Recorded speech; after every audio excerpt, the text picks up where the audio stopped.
Jésus. Alléluia.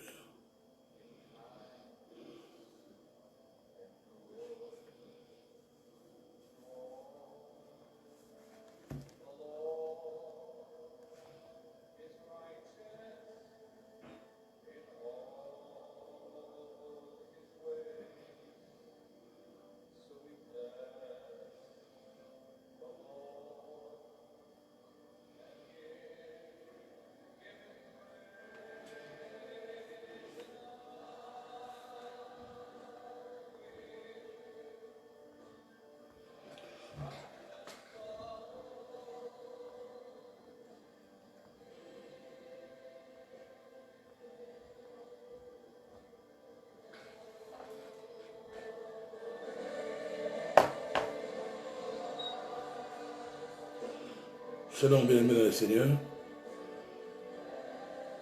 Que la grâce du Seigneur soit chez vous encore ce matin. Nous voulons partager la parole du Seigneur et prier ensemble pour ceux qui sont à la maison ou peu importe le lieu, mais si vous pouvez vous connecter, nous allons prier et partager la parole du Seigneur ensemble. Il y a une pensée que le Seigneur a déposée dans mon cœur. Et comme je l'avais fait hier, je m'aimerais le partager avec nous.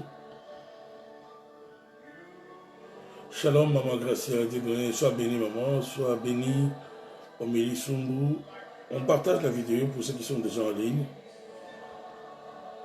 Avec cette période de confinement, plusieurs maintenant veillent la nuit et le jour sont endormis. Mais ceux-là à qui Dieu a fait grâce d'être déjà debout ce matin, connectez-vous, connectez-vous. Nous allons prier un peu et puis nous allons recevoir la révélation de Dieu dans sa parole et continuer notre journée. Alléluia. Shalom, shalom, shalom, shalom, shalom. Partagez la vidéo, partagez la vidéo. Oh là là, frère Olivier, que le Seigneur te bénisse. Je cherchais d'ailleurs à te parler, on va s'appeler tout à l'heure. Dis-moi quand est-ce que tu seras dispo, je vais t'appeler. Tu vois Rachid, sois béni mon frère. Sois béni, sois béni. Donc, publiez la vidéo s'il vous plaît. C'est vrai que je prie plusieurs par-ci, je ne l'avais pas annoncé que nous allons le faire encore ce matin.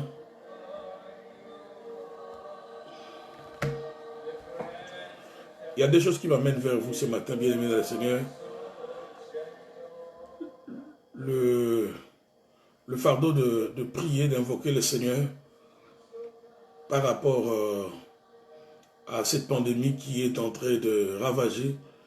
Nous continuons d'enterrer les morts. Dans ma communauté, il y a plusieurs qui continuent de mourir. Christian, pacificateur, shalom mon frère, shalom, que le Seigneur te bénisse. Nous continuons de perdre de personnes de grande valeur, que cette pandémie continue d'emporter.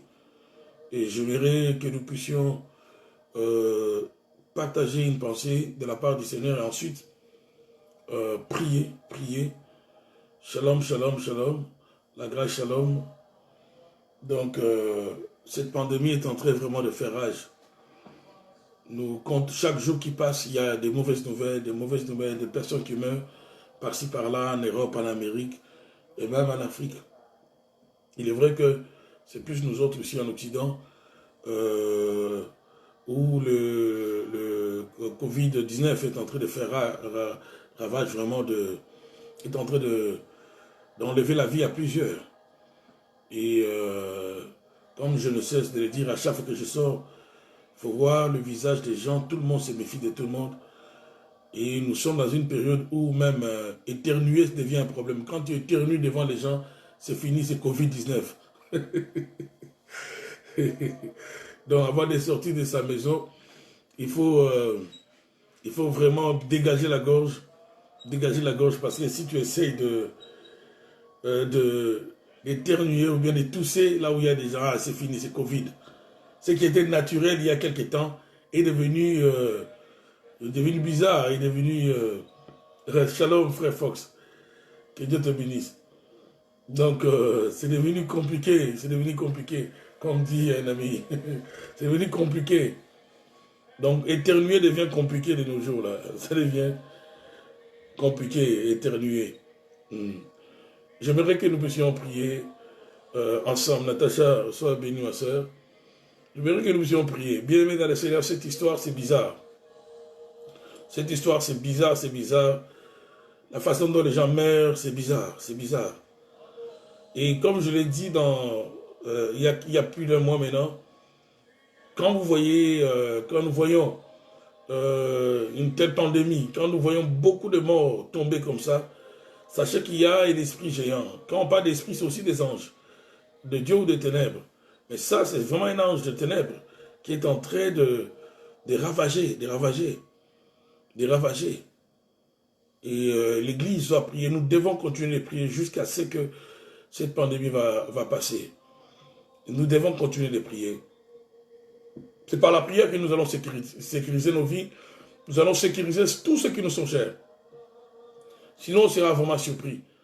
Et nous devons beaucoup plus prier aussi pour ceux qui sont avancés en âge, les personnes qui sont à risque, qui sont considérées comme à risque, à cause de l'âge, à cause des maladies.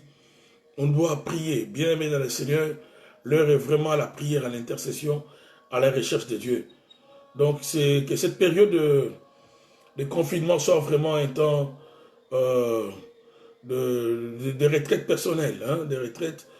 Et si le Seigneur conduit ses serviteurs, comme ce matin, à venir vers vous, à partager la parole, afin de vous édifier, mais aussi à prier, faisons-les. Demandons au Seigneur d'arrêter cette pandémie, d'arrêter cet esprit cet esprit de mort qui est en train d'emporter plusieurs pasteurs, même des serviteurs de Dieu, s'il vous plaît, même des serviteurs de Dieu, il y a une discussion ici au niveau de la province du Québec. Il y a des autorités de la ville qui veulent que les enfants retournent à l'école et ça a créé une forte colère aux parents, auprès des parents. Les parents se demandent mais pourquoi les autorités pensent que les enfants doivent reprendre, que les enfants reprennent le chemin de l'école, alors que la peur est encore là, alors qu'on continue encore à dénombrer les personnes qui sont contaminées. Et donc il faut vraiment que l'Église prie, il faut que nous puissions prier, il faut que nous puissions intercéder, afin que le Seigneur étende sa main.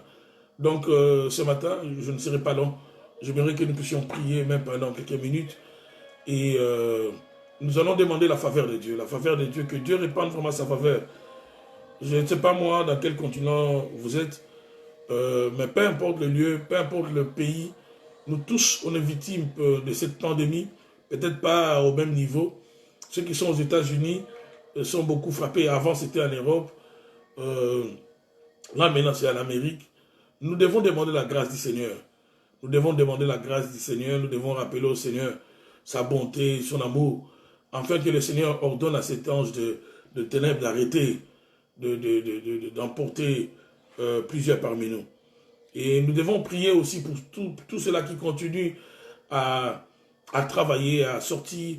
Ils sont obligés d'entrer en contact avec d'autres personnes. Donc ce sont des personnes à risque, ce sont des personnes qui sont exposées. Donc nous devons demander la grâce du Seigneur, peu importe là où vous êtes. J'aimerais qu'on puisse prier, demander la grâce de Dieu. Entre-temps, publiez la vidéo s'il vous plaît. Publiez la vidéo, je ne serai pas long. Mais j'aimerais que nous puissions d'abord, en commençant, remercier le Seigneur pour la vie qu'il nous a donnée. Si peut-être tu n'as pas prié ce matin, profite de ce temps que le Seigneur t'offre avec moi, afin de consacrer même la journée à la grâce de Dieu. Prions le Seigneur. Père, merci Père pour la vie. Merci Seigneur de nous avoir réveillés ce matin. Merci pour ta bonne main qui a été, Seigneur, durant la nuit sur nos familles, sur nos vies. Nous te disons merci pour la vie. Merci Seigneur mon Dieu pour l'être et le mouvement. Merci pour la santé. Merci car nos cœurs battent encore ce matin. Merci car nous n'avons pas payé pour le souffle de vie. C'est parce que tu nous aimes Seigneur. Voilà pourquoi Seigneur nous venons te remercier, nous venons te lever. Jésus, sois élevé ce matin. Sois élevé Seigneur dans tout le pays du monde. Sois élevé partout où Seigneur je suis suivi en ces moments au Canada, en Amérique, en Europe. Sois élevé Seigneur en Afrique, en Asie, en Océanie, que partout dans tout le pays du monde, que ton nom soit élevé Seigneur. Oui, sois reconnu comme le seul nom qui sauve, le seul nom qui libère. Merci Seigneur pour ta présence encore ce matin. Je viens t'élever Seigneur, je viens glorifier ton nom Seigneur. Alléluia, sois élevé Seigneur. Sois élevé Seigneur, toi qui as vaincu Satan à la croix du calvaire. Toi qui as versé ton sang, afin que nous ayons la vie. Jésus, nous disons merci, merci pour tout. Merci Seigneur. Et par la puissance de ton sang, nous venons consacrer cette journée Seigneur à toi. Nous voulons te consacrer également ce temps que nous voulons partager la parole, recevoir une pensée de ta part dans les noms de Jésus-Christ de Nazareth. Étends ta main Seigneur sur mon frère, sur ma soeur. Étends ta main déjà ce matin sur ceux qui sont malades, sur ceux qui sont sur le lit de l'hôpital, des cliniques. Seigneur mon Dieu, libère une puissance de la guérison de ce matin dans les noms de Jésus-Christ de Nazareth. Nous sommes entrés, Père, d'intercéder, afin que tu arrêtes, Seigneur mon Dieu, mon roi, cette pandémie, afin que tu arrêtes comme tu l'as fait du temps de David, lorsque cet ange de la destruction a frappé 70 000 personnes. Tu as ordonné à l'ange de remettre son épée dans le fourreau. Je prie, Père, que tu le fasses encore, que tu le fasses encore, que tu le fasses encore. Seigneur mon Dieu, aujourd'hui que tu le fasses, que cet esprit, Seigneur mon Dieu, qui est derrière cette pandémie, puisse quitter la terre, quitter le pays, arrêter, Seigneur mon Dieu, de détruire de vie, d'enlever la vie à plusieurs, Seigneur. Ô Père, nous demandons ta grâce, ta faveur, Seigneur, sur la terre. Ta grâce, ta faveur, parce que ton Église, Seigneur, ton épouse est encore sur la terre. Alors, Seigneur mon Dieu, que ta miséricorde soit libérée, Seigneur, sur toutes les familles de la terre. Que ta grâce, Jésus, soit libérée ce matin, dans les noms puissants de Jésus. Parle-nous, Seigneur, au nom de Jésus. Merci, Seigneur. Merci, merci, merci. Alléluia. Que le Seigneur vous bénisse, bien-aimés dans le Seigneur. J'aimerais vous inviter à lire avec moi dans le livre de Daniel 6,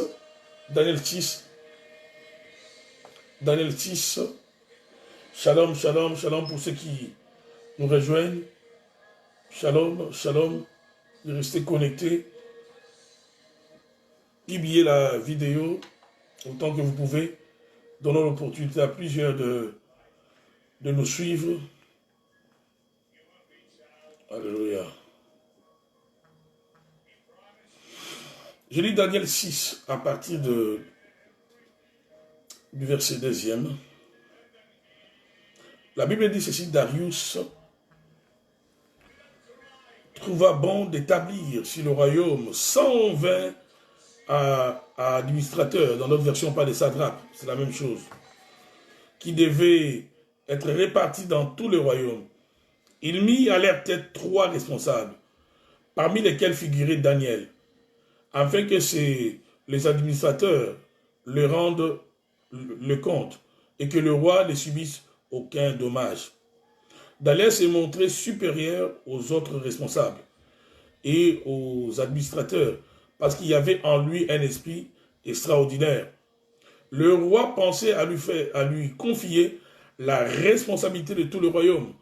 Le roi pensait à lui confier la responsabilité de tout le royaume. Le verset 5. Les responsables et les administrateurs cherchèrent alors une occasion d'accuser Daniel en rapport avec les affaires du royaume. Cependant, ils ne purent trouver aucune occasion de le faire, aucune faute de sa part, parce qu'il était fidèle et qu'on ne trouvait chez lui ni négligence ni faute. Ces hommes dirent: nous ne trouverons aucun motif d'accusation contre ces Daniel, à moins d'en trouver un dans la loi de son Dieu. Puis ses responsables et ses administrateurs se précipitèrent vers le roi et lui dirent, « Roi Darius, puisses-tu vivre toujours ?» Tous les responsables du royaume, les intendants, les administrateurs, les conseillers, les gouverneurs, sont d'avis que le roi proclame un édit comportant une interdiction sévère. Toute personne qui, dans l'espace de 30 jours, adressera des prières à un autre Dieu ou homme que toi, roi, sera jeté dans la fosse aux lions. Maintenant, le roi confirme l'interdiction et écrit les décrets afin qu'ils ne puissent pas être modifiés, comme la loi de Médès et de Perse, qui est irrévocable. Verset 10. Là-dessus, le roi Darius écrivit le décret d'interdiction. Lorsque Daniel fut au courant de la rédaction de ce décret, il se retira dans sa maison où les fenêtres de la chambre à l'étage étaient ouvertes dans la direction de Jérusalem. Je peux me limiter là. Une bonne pensée, bien aimée le Seigneur, dans cette histoire de Daniel. La Bible nous dit, il nous parle de Daniel. Daniel, vous savez, il était prophète. Daniel, il étonnait même ses contemporains. Vous savez, c'est parmi les personnages qui avaient une grâce extraordinaire de la part du Seigneur. Et déporté dans l'empire babylonien de l'époque, Daniel s'est distingué, dès son arrivée dans cet empire étranger. Il s'est distingué avec ses trois compagnons. Il avait la capacité non seulement de recevoir des visions, mais il avait aussi ces dons-là, la capacité d'interpréter les rêves. Et l'excellence l'accompagnait. Et si on peut dire encore une chose sur Daniel, c'est quelqu'un qui avait beaucoup de disciplines spirituelles. Beaucoup de disciplines spirituelles. Il avait, la Bible nous dit, c'est quelqu'un qui priait 3 fois le jour. Si nous continuons dans la lecture, vous allez voir dans Daniel 6, le verset 12, la partie B, on dit 3 fois par jour, il se mettait à genoux, priait et exprimait sa reconnaissance à son Dieu, tout comme il le faisait auparavant. C'était quelqu'un qui était constant dans sa manière de chercher le Seigneur. Daniel était constant dans sa manière de chercher le Seigneur. Il priait 3 fois par jour. 3 fois par jour. Et il venait devant la face de Dieu. Il était constant dans sa manière de chercher le Seigneur. Daniel est aussi celui à qui Dieu a donné des révélations sur la fin du monde, sur les événements qui entourent même la fin du monde. Il a reçu ce qu'on appelle la prophétie de 70 semaines de Daniel. Il a reçu une prophétie terrible. Ces prophéties qui nous annoncent déjà comment l'Antichrist viendra, comment il s'établira dans la ville sainte de Jérusalem, et comment il y aura des tribulations, comment il y aura des événements troublants sur la terre. Et écoutez, quelqu'un qui déjà à son époque pouvait recevoir de la part du Seigneur de telles révélations, donc ce n'était pas n'importe qui. Mais ce n'est pas cela vraiment la pensée principale de ce que j'aimerais partager avec vous ce matin. Ce qui m'amène à vous parler ce matin, c'est l'attitude. L'attitude des autres satrapes ou bien des autres administrateurs du royaume de Perse dans lequel s'est retrouvé Daniel. L'envie ou la jalousie qu'ils ont manifestée à l'égard de Daniel. La Bible souligne ceci, je suis dans Daniel 6, pour ceux qui viennent de nous rejoindre, publier la vidéo, donner l'opportunité à plusieurs de nos frères et sœurs d'être édifiés ce matin, continuez à publier la vidéo. Donc dans Daniel 6, verset 3, on dit que le roi, il mit à l'air peut-être 3 responsables, parmi lesquels figurait Daniel, afin que les administrateurs les rendent compte et que le roi ne subisse aucun dommage. Daniel s'est montré supérieur aux autres responsables. Daniel s'est montré supérieur. C'était quelqu'un en fait qui s'est distingué dans sa manière de travailler dans le royaume. C'était un homme excellent. Il était correct. Il était correct. Et le roi avait même l'intention, même si c'était un étranger, de le lever au-dessus de toutes les autorités du royaume. Et à cause de cela, la Bible nous dit, le responsable et les administrateurs cherchèrent alors une occasion d'accuser Daniel en rapport des affaires du royaume. Voilà la jalousie. Voilà la jalousie. Ce matin, j'aimerais que nous puissions réfléchir sur ça. Comment nous vivons, comment nous réalisons, comment est nos cœurs lorsque mon frère, lorsque ta soeur, lorsque ton prochain est apprécié, lorsque quelqu'un d'autre est élevé au-dessus de toi, comment tu vis cela? Comment nous vivons cela? Et ici, nous avons plusieurs personnes qui manifestent ce qu'on appelle la jalousie. Pourquoi? Parce que Daniel était apprécié, Daniel avait un esprit supérieur et le roi voulait l'élever. La jalousie va pousser tous ses collaborateurs et les responsables de faire un bloc contre lui. La jalousie va unir les gens afin qu'ils commencent à planifier le mal contre Daniel. C'est la jalousie qui le pousse à planifier le mal contre Daniel.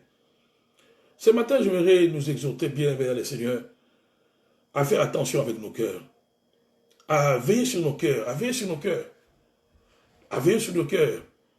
La jalousie pousse à poser des actes de méchanceté.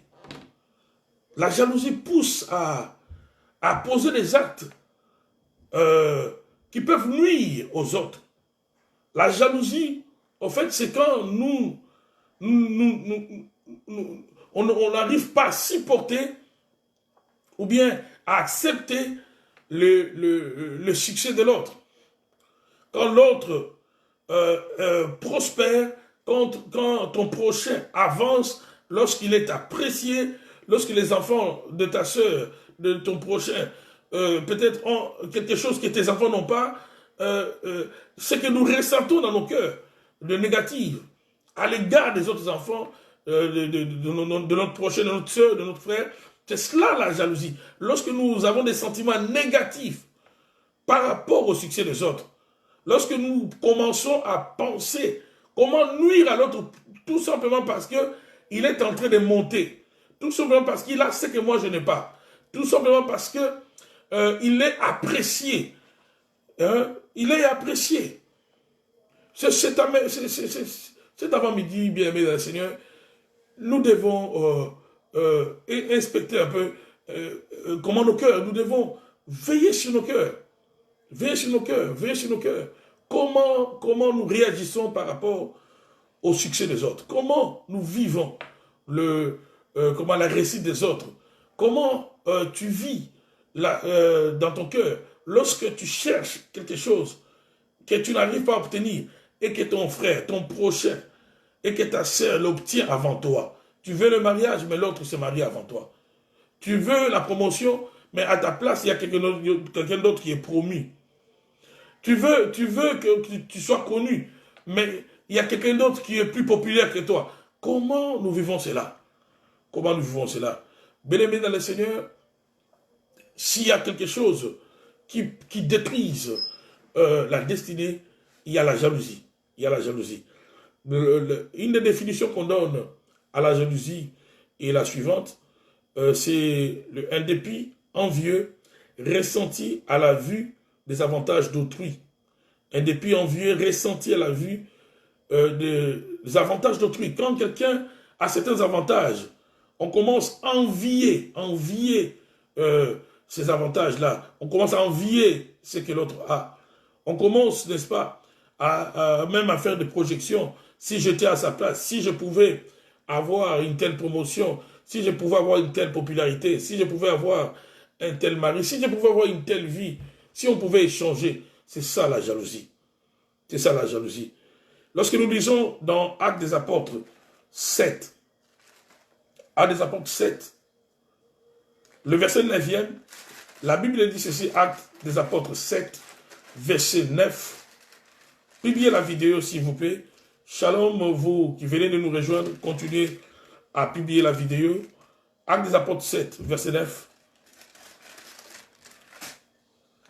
7, verset 9. Actes des Apôtres 7, verset 9. La Bible dit ceci. Acte 7, verset 9. Le patriarche, jaloux de Joseph, l'ont vendu pour qu'il soit amené en Égypte, mais Dieu était avec lui. Le patriarche, jaloux de Joseph. Et qu'est-ce qu'ils vont faire? Ils vont le vendre. La jalousie, à chaque fois que le cœur de l'homme est rempli de la jalousie, l'homme pose des actes de méchanceté. La jalousie produit la méchanceté. La jalousie pousse à la méchanceté. Ici, c'est Étienne qui relate un peu l'histoire de la famille de Jacob. Comment le frère de Jacob, le frère de Joseph, fils de Jacob, avait un cœur rempli de jalousie à l'égard de Joseph. Pourquoi? Parce que, il était le plus apprécié de tous les enfants. Et il avait la grâce de recevoir de révélations ou de visions. Et à cause de cela, ce frère dans le sang, regardez combien la jalousie, c'est un sentiment négatif qui peut pousser même ceux qui ont le même sang à se faire du mal. La Bible dit, le patriarche jaloux de Joseph l'ont vendu pour qu'il soit amené en Égypte. Ses frères n'ont pas supporté de le voir vivre au milieu d'eux. Non pas ses amis, non, je parle de ses frères. Le frère de Joseph ont dit, non, non, non, non, non. Nous ne pouvons pas supporter que Joseph existe. Nous ne pouvons plus le voir dans cette maison.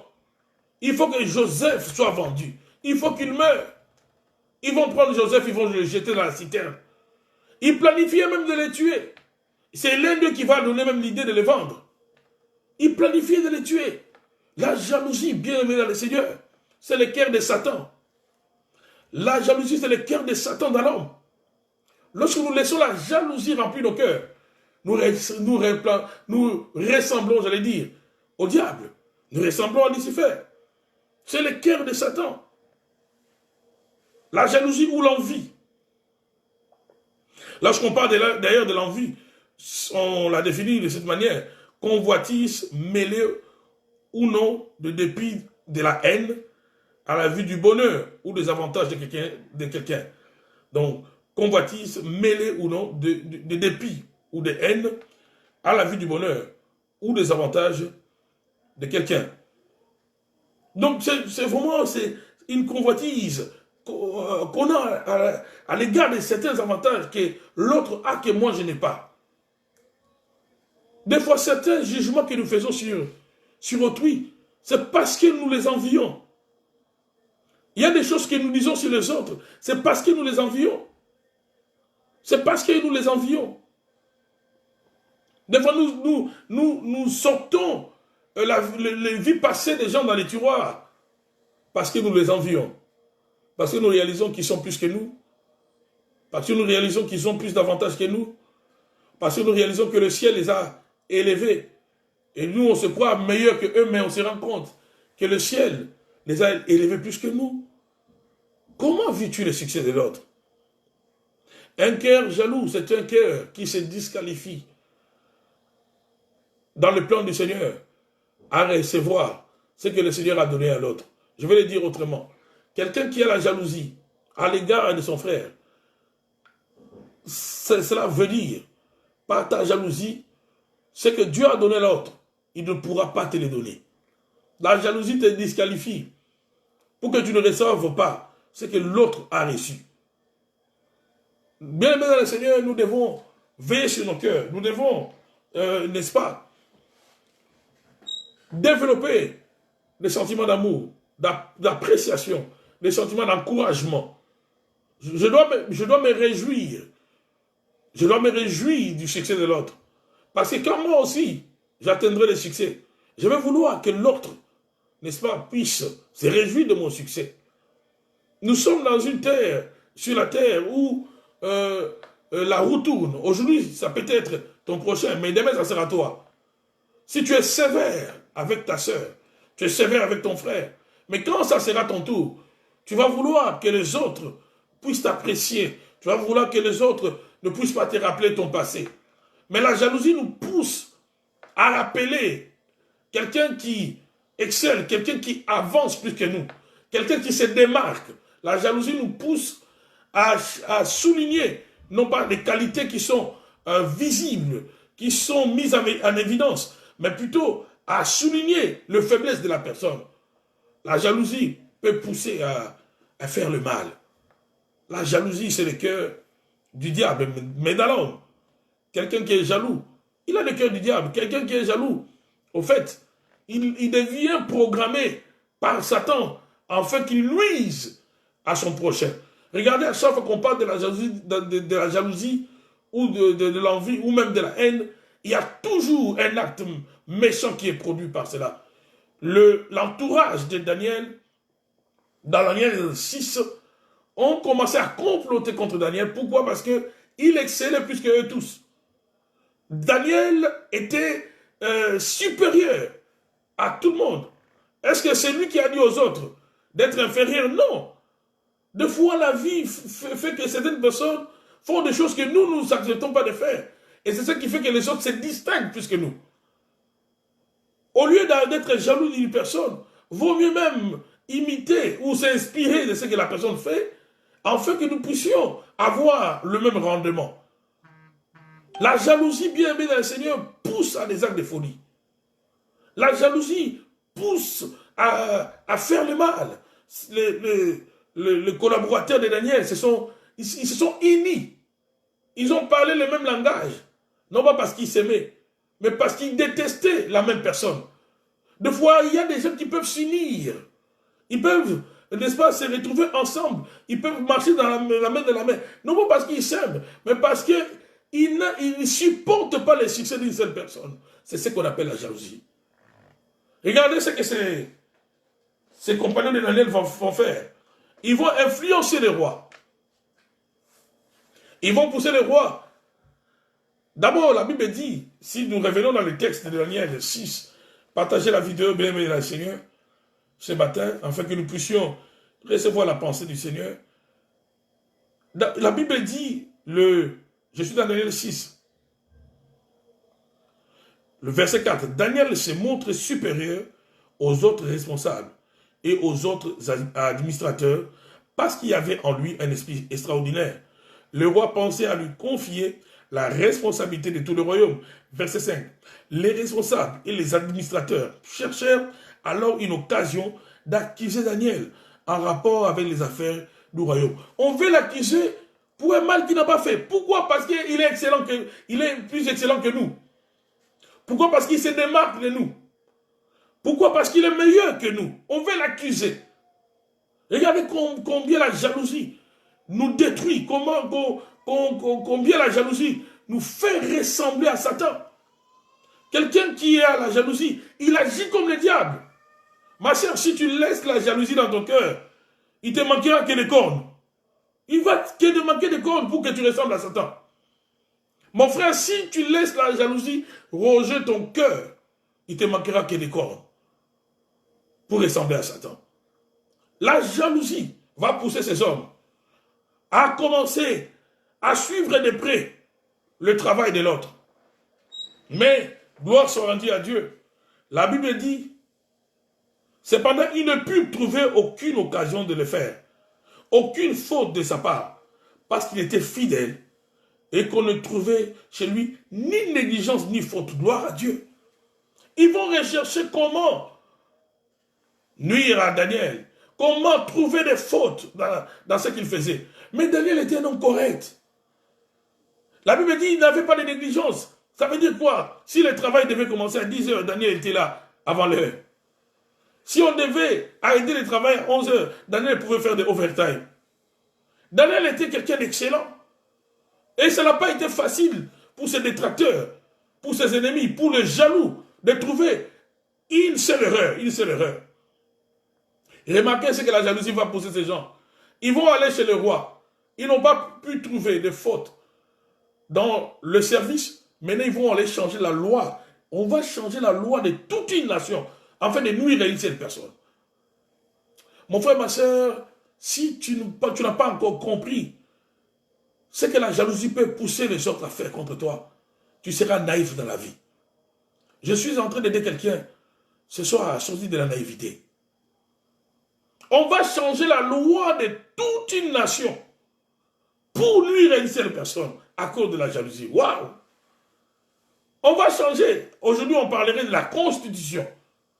On change la loi pour nuire à une seule personne.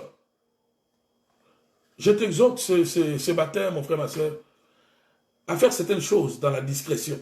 Vous savez, il y a certains succès que nous pouvons obtenir et rester discrets pour ne pas attirer trop de combats. Si dans la vie, tu ne sais pas vivre dans la sagesse, tu ne sais pas comment vivre dans certains milieux, tu ne sais pas comment aller au-delà des apparences, mon frère, ma soeur, tu seras en train toi-même d'inciter, de provoquer tes ennemis. Une des erreurs de Joseph, c'était lesquelles?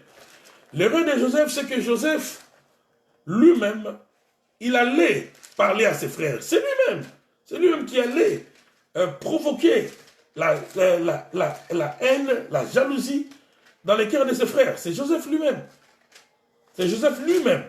Pourquoi? Parce que quand il avait des visions, il allait parler à ses frères qui déjà ne les supportaient pas, qui déjà ne l'aimaient pas. La Bible dit ceci dans Genèse 37.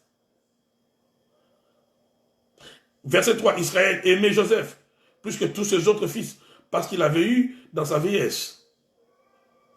Et il lui fit un habit de plusieurs couleurs. Ses frères remarquèrent que leur père l'aimait plus que eux tous, et se mirent à les détester. Voilà pourquoi ici aussi, les parents, il faut faire attention. Quand tu es parent, tu as des enfants, équilibre ta manière de traiter tes enfants. Il faut que tu traites les enfants d'une manière équilibrée. Parce que les enfants observent, les enfants comparent. Les enfants comparent. J'ai 3 garçons, mais les 2 premiers sont un peu plus rapprochés. Lorsque j'en vois 1, 2 fois, il me rappelle, papa, ça fait déjà la 2e fois que tu m'as envoyé. Et l'autre ne fait que jouer. Et ça m'interpelle. Les enfants voient comment les parents traitent, les traitent. Et ça peut facilement pousser l'un à haïr l'autre, à cause peut-être d'un élément que la maman, que papa néglige. Or, chez les enfants, ça compte. Chez les enfants, ça compte. Donc, il est très important, en tant que parent, de ne pas commettre l'erreur que Jacob avait commis. Pourquoi? Parce que Jacob va donner cette tunique de plusieurs couleurs à Joseph. Pourquoi ne pouvait-il pas donner le même tunique à tous les enfants? Bon, on va dire que c'était la loi en Israël, lorsque on devait reconnaître l'aîné, même si Joseph n'était pas l'aîné, mais il avait le privilège de l'aîné de la famille. Alors la Bible continue en disant ceci. Ses frères, je suis au verset 4e, Genèse 37, partagez la vidéo s'il vous plaît. Ses frères remarquèrent que leur père l'aimait plus que eux tous et se mirent à les détester. Ils étaient incapables de lui parler sans agressivité. Écoutez bien, ils étaient incapables de lui parler sans agressivité. Donc quand Joseph venait demander quelque chose à Ribin, avant de terminer, Ribin répondait violemment. Certaines réponses qu'on te donne à certaines personnes, ce n'est pas parce que tu as dit ce qui est mal. Il y a certaines réponses que certaines personnes te donnent, c'est parce qu'ils sont jaloux, ils te détestent. Il y a des gens sur la terre qui sont tellement naïfs. Et aujourd'hui, la voie de la sagesse voudrait que si tu veux vivre longtemps, tu dois aller au-delà des apparences des gens. Là où on ne supporte pas ton succès, fais attention. Si la possibilité t'est donnée de sortir de ce milieu-là, sors de ce milieu-là. Là où on ne supporte pas ton succès, mon frère, ma soeur, on risque de te faire du mal. On risque de te faire du mal. On risque de te faire du mal. La jalousie pousse à des actes destructeurs. La jalousie ne laisse pas... Il y a des choses que quelqu'un peut faire à cause de la jalousie que tu ne peux imaginer. Voilà pourquoi sois prudent. Il y a des succès, il y a des choses que tu réalises, il y a des choses que tu obtiens dans la vie. Tu n'es pas obligé de dire à tout le monde. Tu n'es pas obligé de dire à tout le monde. D'ailleurs, dans la discrétion, il y a certaines expériences que Jésus a fait même avec les disciples. Comme par exemple lorsqu'il a appelé Pierre, Jean et Jacques. Pierre, Jean et Jacques à la montagne de transfiguration. Il s'est transfiguré devant eux. Moïse et Élie sont sortis. Après cela, quand il descendait, la Bible dit, il a dit aux trois là, ne parlez pas aux autres. Vous allez en parler, c'est quand moi je vais monter. Jésus savait que si Pierre et Jean et Jacques allaient dire aux autres que nous autres on vient de faire une expérience là-bas, ah, tous les autres allaient dire à Jésus, non mais maître, c'est quoi cette expérience de faire? Pourquoi nous autres, tu nous as laissés? Jésus va dire, attendez que je parte, attendez que je parte. Jésus va dire, attendez que je parte. Ne leur dites pas que vous venez de vivre ma gloire là, à la montagne. Ne leur dites pas. Il y a des gens, en fait, ils eux-mêmes créent des ennemis parce qu'ils pensent qu'on est au paradis. Non. Sur la terre, on n'est pas au paradis. Sur la terre, nous sommes dans un terrain où la jalousie et la haine peuvent facilement embrasser le cœur de quelqu'un, même si vous avez le même sang. Même si vous avez le même sang. Donc il y a certaines expériences, il y a certains avantages que Dieu te fait, apprends à les garder secrètes. Tu ne révèles pas tout. Tu ne révèles pas tout. Sinon tu vas toi-même créer des ennemis. Hein? Tu vas te créer des ennemis.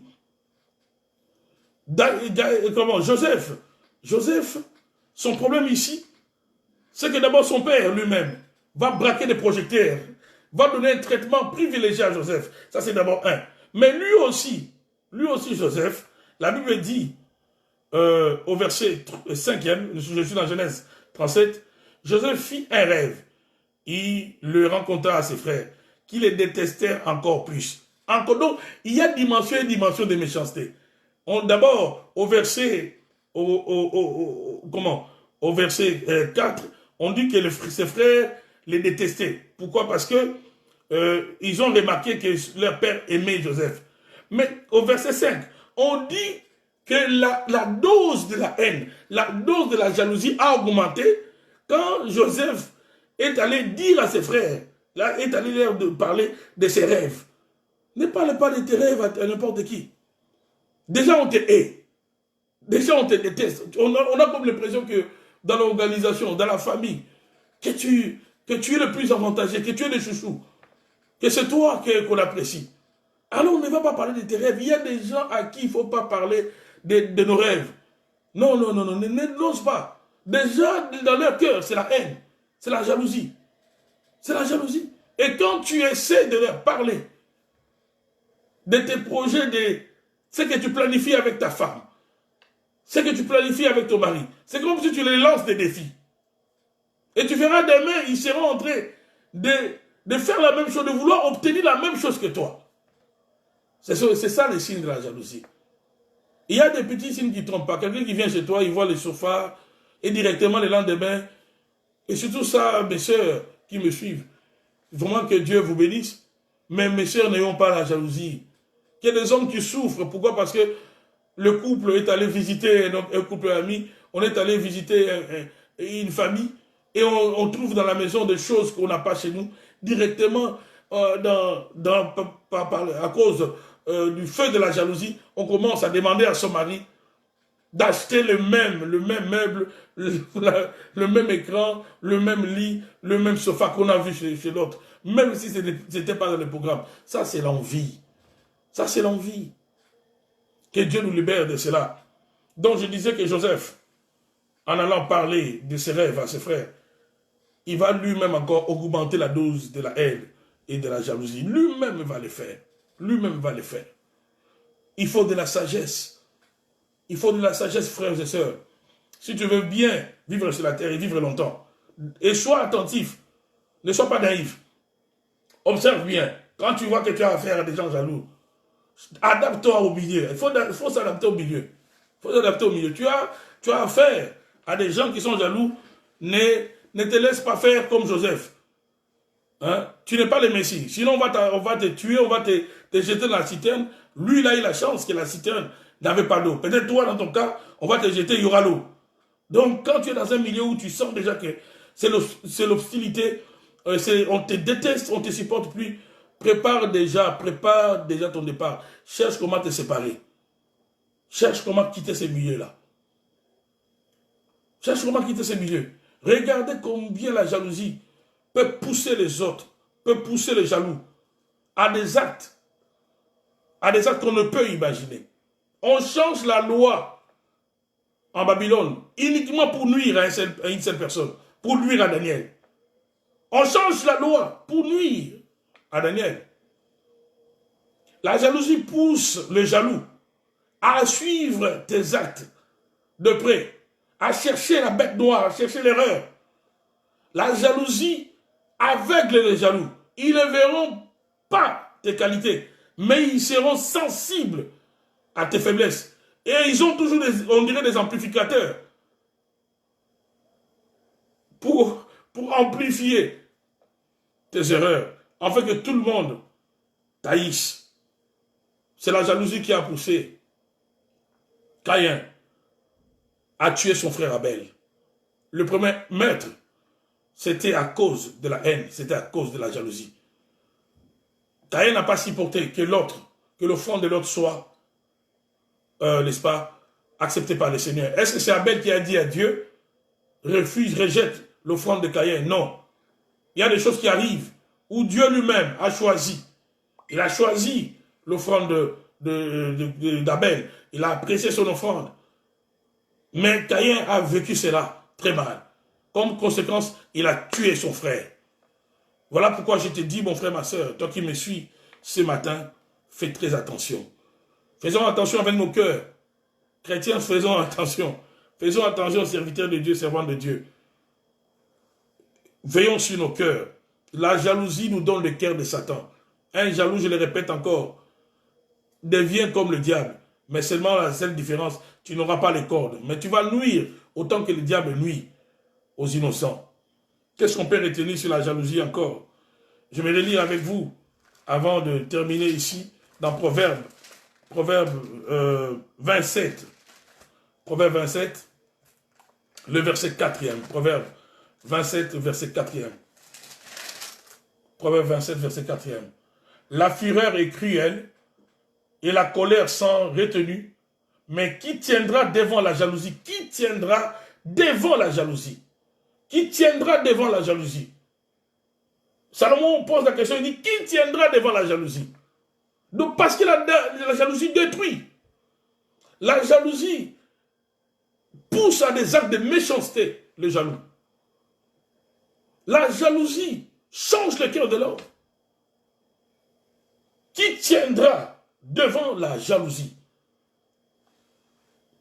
La jalousie, dans Galates 5, 9 à 21, est citée parmi les fruits de la chair. Pardon, parmi les œuvres de la chair. Dans Galates 5, 9 à 21, la jalousie est citée parmi les œuvres de la chair. Voilà pourquoi il faut que la chair soit crucifiée. Il faut que la chair soit crucifiée. Nous devons, en tant que chrétiens, nous-mêmes nous forcer, nous obliger, même quand tu ne sens pas cette joie-là, oblige-toi toi-même à encourager, à accepter l'élévation, la bénédiction de l'autre. Parce que c'est la jalousie qui nous disqualifie à la bénédiction que Dieu donne à l'autre. La jalousie nous empêchera à ne pas obtenir ce que l'autre a obtenu. Mais lorsque nous avons la joie, lorsque l'autre est élevé, c'est à ce moment-là que nous pouvons nous connecter à la grâce de l'autre et avoir l'opportunité de recevoir ce que l'autre a reçu. En fait, Dieu regarde au cœur. Dieu regarde au cœur. La jalousie ensombrit le cœur. Or, Dieu regarde au cœur. La jalousie va te disqualifier. Parce que tu n'auras pas les gens de cœur que Dieu voudrait. La jalousie est en train de détruire les relations. La jalousie peut détruire plusieurs vies. La jalousie nous programme à être des instruments de Satan, comme les collaborateurs de Daniel, comme le frère de Joseph. Et tous se sont mis à faire du mal à la personne qui excellait, à la personne qui s'est démarquée. Attention, bien aimés dans le Seigneur, nous pouvons commencer à nuire aux autres, sans le savoir que nous sommes en train déjà de travailler pour le diable, sans le savoir que nous sommes en train d'opérer comme des sorciers, comme des sorciers, comme des sorciers. Que le Seigneur libère nos cœurs de la jalousie ce matin dans le nom de Jésus-Christ de Nazareth. Que le Seigneur libère nos cœurs de la méchanceté de la jalousie au nom puissant de Jésus-Christ de Nazareth. La jalousie et l'envie ont été à la base de la rébellion de Lucifer. La jalousie, comme je l'ai dit ici, le premier maître avait pour cause la haine ou la jalousie. La jalousie des ennemis de Daniel les a poussés à faire changer les lois du pays à cause d'une personne qu'on veut nuire à tout prix. Daniel 6, 2 à 10, que nous avons lu tout à l'heure. La jalousie est voisine de la haine et à la base même de la sorcellerie. La jalousie, elle, est à la base de la sorcellerie. C'est à la base de la sorcellerie. Quand tu laisses ton cœur là, tu médites les balles envers quelqu'un qui ne t'a rien fait. Son seul problème, c'est qu'il est en train d'avancer dans un domaine où toi, tu n'excelles pas. Il ne t'interdit pas de produire les mêmes résultats. Il ne t'interdit pas de monter. Mais lui, parce qu'il monte, toi, tu souffres. Alors, c'est ça la sorcellerie. C'est ça la sorcellerie. Bien aimé dans le Seigneur, il ne faut pas avoir le cœur de sorcier. Chrétiens n'ayons pas le cœur du diable, le cœur de la sorcellerie. Un jaloux porte son attention sur la vie de l'autre, au lieu de se concentrer sur lui-même. Un jaloux passe son temps à voir ce que l'autre est en train de faire. Qu'est-ce qu'il est en train de faire? Il a acheté une nouvelle voiture. Ah, qu'est-ce qu'il est en train de faire? Il a acheté une nouvelle maison. Qu'est-ce qu'il est en train de faire? Il passe son temps à se concentrer sur les affaires de l'autre, au lieu de se concentrer sur lui-même. Un jaloux, c'est un complexé. Un jaloux est un complexé. Je répète encore, un jaloux est un complexé. Publiez la vidéo, s'il vous plaît, bien aimé dans le Seigneur. Publiez la vidéo. Un jaloux est un complexé.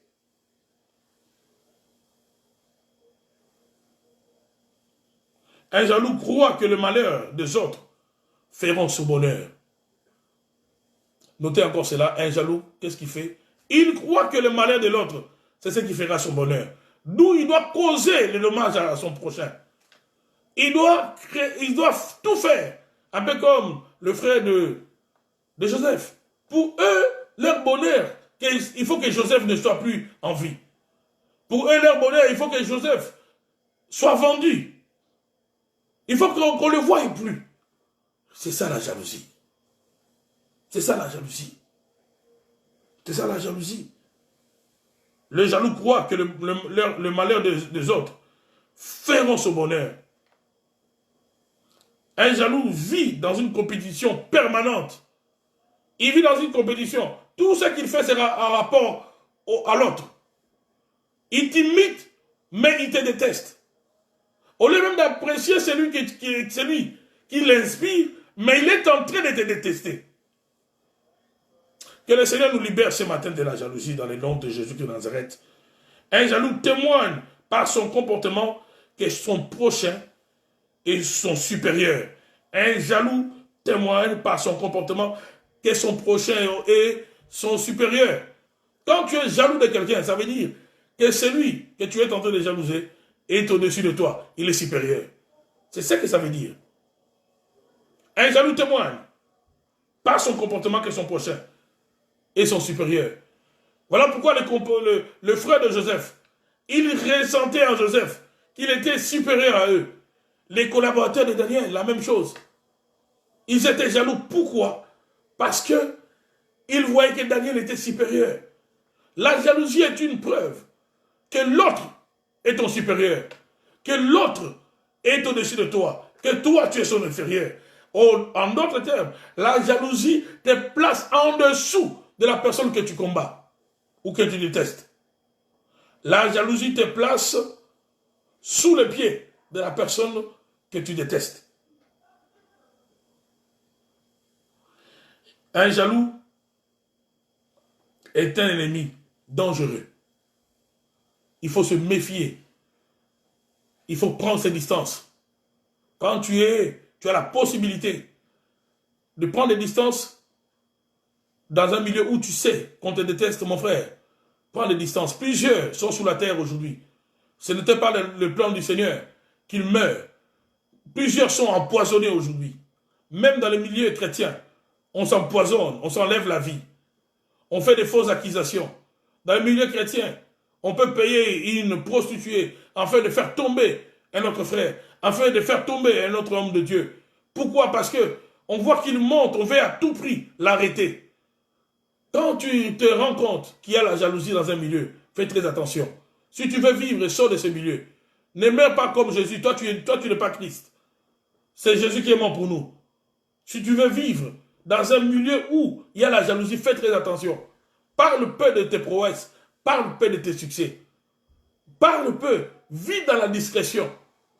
Dans un milieu où il y a la jalousie, tout ce que tu réalises de grand, tout ce que tu obtiens, et si tes ennemis sont au courant de cela, ça ne fait qu'augmenter le volume de la jalousie, de la méchanceté.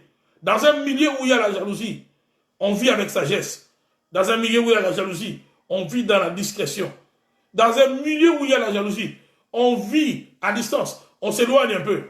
Parce qu'à tout moment, le malheur peut arriver. Nous avons lu cela dans Proverbe 27. Le verset 4. Comment? Salomon le sage a dit, la fureur est cruelle, la colère est sans retenue. Mais qui tiendra devant la jalousie? Qui tiendra devant la jalousie? La jalousie pousse à des actes destructeurs. Il faut faire très attention. Ce matin, c'était cela la pensée que le Seigneur a voulu que nous puissions partager. Que Dieu libère nos cœurs. En parlant de la jalousie, nous tous, un sentiment de jalousie vient prendre place dans nos cœurs. Mais ce n'est pas tout le monde qui laisse ce sentiment-là. Le problème ici, c'est de savoir comment détruire, refuser d'obéir. Parce que c'est une œuvre de la chair. Nous avons dit tout à l'heure que la jalousie, dans Galates 5, 19, avait été citée parmi les œuvres de la chair. Et j'ai une chair, tu as une chair. Des fois, la jalousie prend nos cœurs. Des fois, quand l'autre est apprécié, plus que moi, je veux commencer à les diminuer. À les diminuer. Ça fait partie, tout homme. Et dans une certaine dimension, même tout chrétien, dans une certaine dimension, parce que nous avons la chair, la jalousie peut nous surprendre. Mais le plus important, c'est de savoir comment s'en débarrasser. Le plus important, c'est de savoir comment veiller sur son cœur. Parce que bien aimé dans le Seigneur, la grandeur, Dieu ne donne jamais la grandeur aux jaloux. Donc si tu veux la grandeur, il faut avoir le cœur de la grandeur. Le cœur de la grandeur, c'est le cœur de l'amour. Si Jésus est grand, c'est parce qu'il est amour, c'est parce qu'il l'a donné par amour, il a manifesté son amour. Donc que Dieu vous bénisse ce matin. Nous allons nous séparer avec cette pensée. J'aimerais prier avec vous, bien aimés dans le Seigneur, que cette parole reste dans nos cœurs. Méditez sur le verset que j'ai donné et adoptons la sagesse si nous voulons vivre longtemps. Parce que nous ne sommes pas au paradis. Et que Dieu t'aide, que Dieu nous aide à voir au-delà des apparences. Père de loi, merci pour ce temps de partage. Je prie une fois de plus, Seigneur mon Dieu, afin que tu étendes ta main sur nous, sur nos vies. Enlève, Seigneur mon Dieu, enlève la jalousie, enlève l'envie, enlève la haine dans nos cœurs. Mets l'amour dans nos cœurs, s'il te plaît, Seigneur. Nous avons besoin de toi, Jésus. Ce matin, j'implore ta grâce. Ce matin, Seigneur, je demande ta grâce sur tous ceux qui me suivent. Étends ta main ce matin, Seigneur. Étends ta main sur mon frère, sur ma soeur. Étends ta main, que cette parole, Seigneur mon Dieu, bénisse même ceux qui la suivront en différé.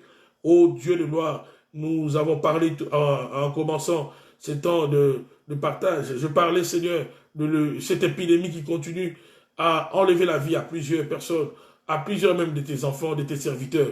J'ai pris dans les noms de Jésus-Christ de Nazareth, Père, que tu étendes ta main. Seigneur, veille sur ton peuple et arrête, Seigneur mon Dieu, cette pandémie, cet esprit de mort qui continue, Seigneur mon Dieu, à enlever la vie.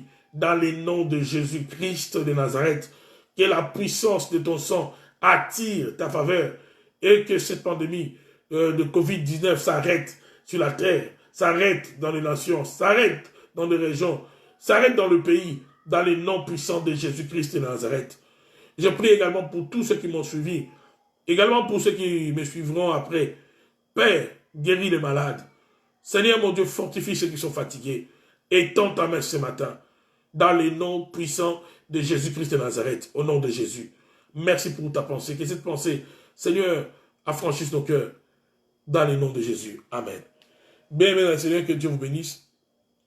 Donc, que cette parole soit une matière vraiment de méditation. Vous pouvez continuer à les lire parce que je sais que la plupart d'entre nous, si pas nous tous, on est confinés à la maison.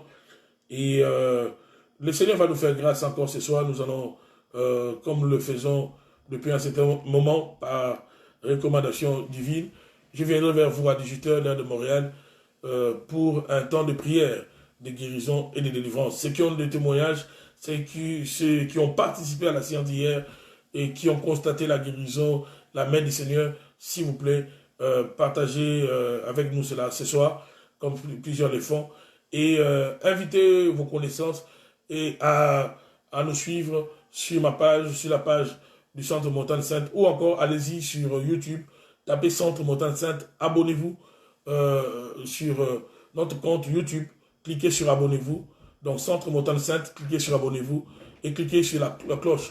Ainsi, lorsqu'on va commencer le direct, vous allez être alerté et le Seigneur vous bénira. Donc, je vais me préparer pour le service de ce soir.